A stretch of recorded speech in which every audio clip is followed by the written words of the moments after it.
Kwa sababu ya muda nitaomba nipite haraka haraka, maana yake nilikuwa najua na dakika 10, nilitaka nipite wizara zote, lakini nitapita haraka haraka ili kuweza kukimbizana na muda. Kwanza nimpongeze Dr. Samia Suluhu Hassan, pamoja na maneno yanayozungumzwa huko nje kwamba Tanzania tuko si kwenye vikwazo, tuko kwenye nini, lakini kwenye bajeti hii unaona kabisa kwamba bajeti imeongeza. Wakati mnapiga maneno yeye anaongeza hela kuonesha pesa itapatikana na Watanzania watapata kile wanachostahili.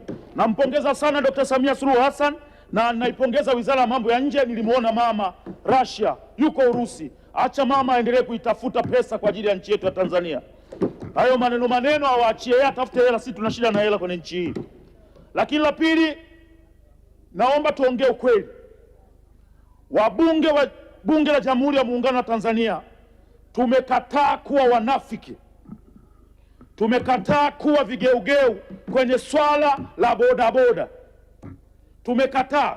Na hii ni kwa sababu wakati tunagombea hawa vijana wa bodaboda ndio lilikuwa jeshi kubwa tunalitanguliza mbele ili tuweze kupata ushindi katika majimbo yetu.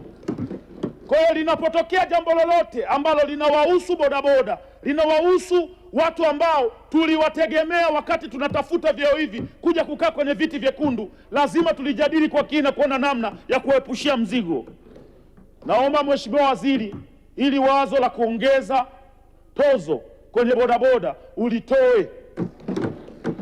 Na mimi wakati nagombea nilijitabanisha wazi kwamba mimi ndo mfalme wa bodaboda katika nchi ya Tanzania.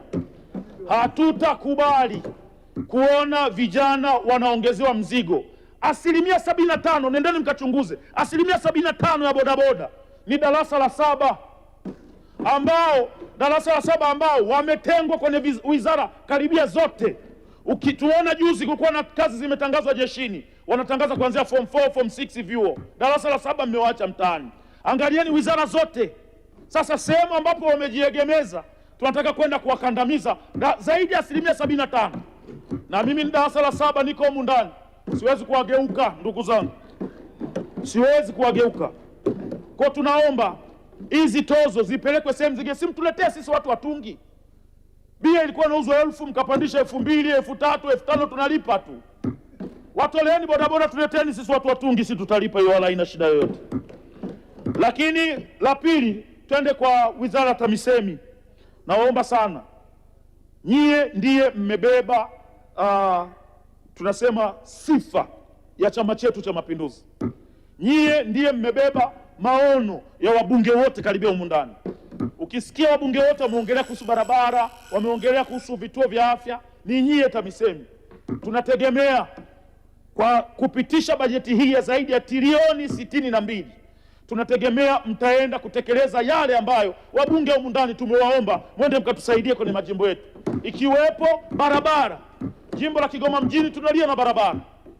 Nilisema hapa kwenye wakati tunachangia kwenye Wizara ya TAMISEMI, baadhi ya barabara nilizitabainisha hapa, ikiwemo barabara ya Serengeti, na namshukuru sana Sheikh Mdoe.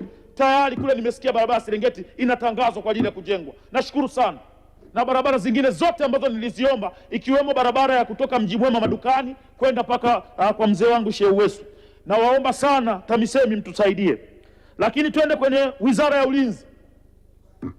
Ni ngumu sana kuchangia Wizara ya Ulinzi kwa sababu ni wanajeshi. Lakini inabidi tuambiane ukweli.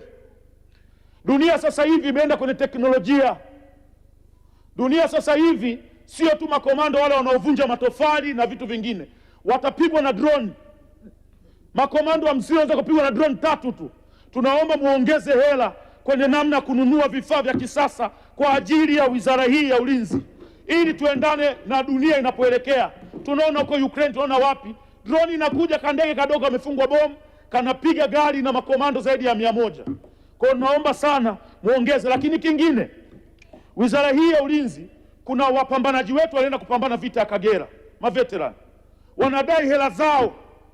Mpaka leo watu walioriski maisha yao kwenda kupigana na Idi Amin, mtu mwenye roho mbaya, mpaka leo hii hawajalipwa hela zao wale maveterani. Mmewafungulisha akaunti na vitu vingine, lakini hawajapewa pesa zao. Tunaomba muwape hao watu, mliwafundisha namna kutumia bunduki. Mkiwaacha bila hela zao, hasira zao sisi zikatuingilia mtaani. Tunaomba mtusaidie kuwalipa hela zao maveterani wetu. Lakini pia twende kwenye Wizara ya Michezo, ndugu zetu Mheshimiwa Paul Makonda pamoja na Mwana FA. Nimalizie kwenye eneo hilo. Taarifa. Hizi taarifa mwenyekiti, hizi dakika ni nyingi. Yes. Yeah. Wizara ya Michezo, kwanza nawapongeza vijana, baadhi yetu wamepata mikopo vizuri sana. Lakini kumekuwa na tatizo sehemu moja tu. Msanii anakopa tarehe 30 mwezi huu, tarehe 30 mwezi ujao unakata rejesho. Huyo msanii ameimba saa ngapi, ameuza saa ngapi? Kwa nini amtengenezi gepu hata la miezi mitatu au miezi 6 ili huyu msanii aweze kuuza mziki wake, aweze kurudisha hicho ambacho mmemkopesha? Waambieni watu wa benki kwamba hizi pesa zilizoletwa kutoka Wizara ya Michezo sio pesa za benki, ni pesa za mama yetu Samia Suluhu Hassan, ni pesa za serikali ya awamu ya 6, ni pesa za serikali. Lazima mwawekee masharti ya kutoa period miezi mitatu au miezi 6 ili hao wasanii waweze kukusanya hizo pesa kuweza kulipa. Mimi nilikuwa nimekopa juzi, hata sijanunua hivyo vifaa, tayari mmeshakata. Mheshimiwa Clayton, muda wako umekwisha. Taarifa mwenyekiti. Mheshimiwa Mwenyekiti, kwa kusema haya machache, nilikuwa na mengi ya kuzungumza, lakini naomba kuunga mkono hoja. Naomba wizara ipewe pesa, twende tukafanye kazi. Mwaka kesho kama tutakuwepo humu, inshallah tutakuja kuulizana yale ambayo tumekubaliana kwa pamoja hapa. Naunga mkono hoja mamangu.